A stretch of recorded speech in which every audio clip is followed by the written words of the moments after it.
Some of my viewers have requested that I do an analysis of the best Republican candidates, and I'm going to do that now. But before I do that, I want to explain the principles that I use to evaluate the candidates, because that's more important than the evaluation, and the evaluation won't be any good unless the principles are sound. So first, we have to identify what principles I'm using. The candidates I'm going to evaluate, which I think are the four best, are Rand Paul, Ben Carson, Trump, and Fiorina. The principles are as follows. The first principle, the first criteria that you want to use to evaluate a political candidate is economic freedom. Economic freedom is based on the idea that the person who produces the wealth is the owner of the wealth. That's capitalism, laissez-faire capitalism. And in this case, the most important issue regarding economic freedom is redistribution of wealth. And the most important issue that determines how much redistribution of wealth there is by the government is how much the government spends. So spending is the key issue regarding redistribution of wealth. If the government spends it, it has to take it from the citizens, either through taxes or through inflating the currency. The other economic issues that are based on the same basic capitalist principle of the free market is that all relationships between the citizens are based on mutual consent, based on each person's perception of their own self-interest. So this is what you call a free association, free relationships. Both parties have to agree, and that's what makes a free market. So other issues like minimum wage violate that principle because the parties are not able to associate freely. Other things like trade, if you have trade barriers or you interfere with trade, that's the same thing. You're not permitting the citizens to determine unobstructed or unburdened by taxes or other impediments. And all sorts of regulations like the Environmental Quality it's a government agency that intervenes with economic relations between parties when nobody else's rights are being violated, such as in trying to regulate carbon dioxide, which is not really a pollutant, doesn't harm anybody. So that's economic freedom. And on economic freedom, we can analyze Rand Paul, who is the only candidate that has submitted a request for a reduction in spending. And so that counts for a lot. Ben and his tax program, which is related to the spending, is he wants to have a flat tax of 14%. That's good. And I don't exactly remember what his position is on minimum wage, and I think he's a free trader. But on minimum wage, I suspect that he would be against it, but I don't know if he's come out against it. Ben Carson has which is my second best candidate, has a better tax proposal, only a 10% flat tax. And so I don't know what his position is on minimum wage and trade. Donald Trump, which is my third choice, that should surprise a lot of people. He is in favor of interfering with free relations and free association based on mutual consent when it comes to trade. That's clear. He wants to put in a lot of tariffs. His tax plan is better than the one we have now, but not as good as Rand's or Paul's or Carson's. And so I rank him lower on that principle of economic freedom. And Fiorina is in favor of free marketing and free market principles. I don't think she submitted a tax plan, and we don't know what she would do as far as reducing spending.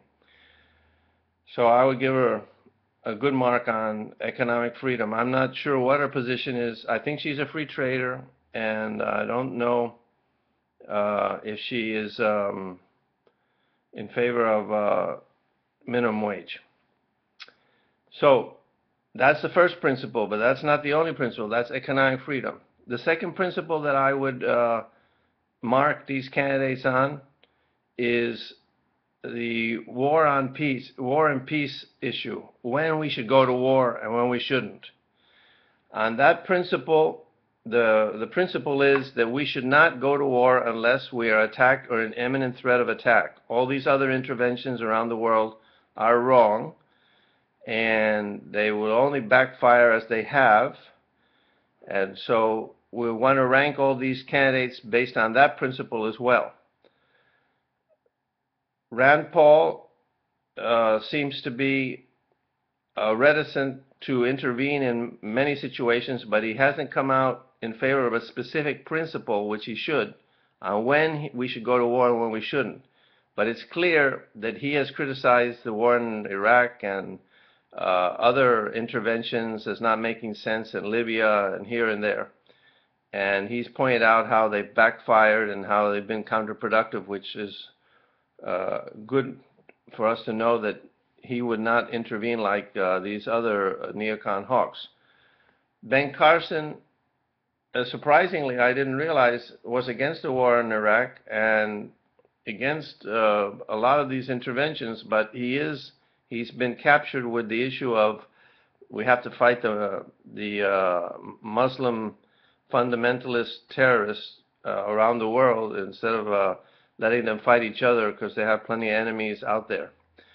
But so he is pretty much a non-interventionist. So that's raised my estimation of him on that, regarding that principle of interventionism versus just having a Army and Navy and Air Force for self-defense, which is the only proper function. Donald Trump, his estimation has on this principle has, in my view, has gone up, because he's the only high-profile guy who has said, hey, you know, if ISIS and Syria want to fight, go to war, what do we care? In other words, let them fight it out. It's none of our business. He's also been smart in his analysis of we shouldn't be defending other countries for free, like Korea and Japan, when they are perfectly capable of defending themselves. So he has come out against intervening or committing ourselves to intervene in a lot of obvious cases because they're really bad deals, as he points it, and he's right about that. So on this principle, I have to mark him well higher, and so that's a good thing in case he wins. Fiorina, I'm sad to say, has come out to be a real hawk, and she wants to intervene everywhere for every reason. That's reduced her, in my estimation. I said once before that one of the things I like about her is that she refers to principles.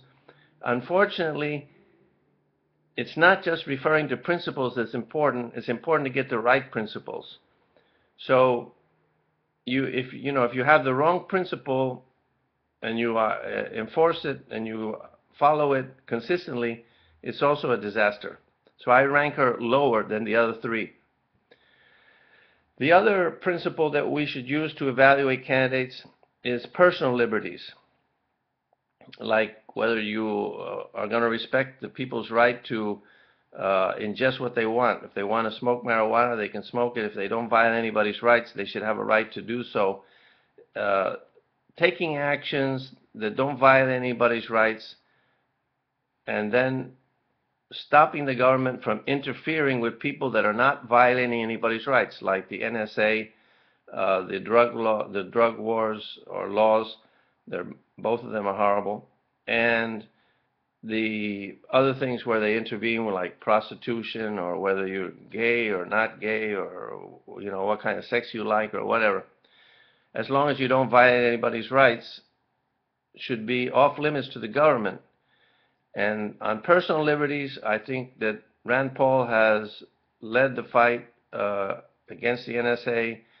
He's at least come out in favor of the states deciding individually whether they should legalize marijuana or not. And I don't know what Carson's position on this is, and I don't know exactly what Trump's position is, but that's the principle.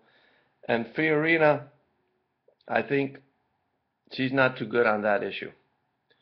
So that's my analysis, and those are the principles that I suggest you should use when you evaluate these candidates. So I'm going to rank them in that order: Rand Paul, Ben Carson, Trump, and Fiorina.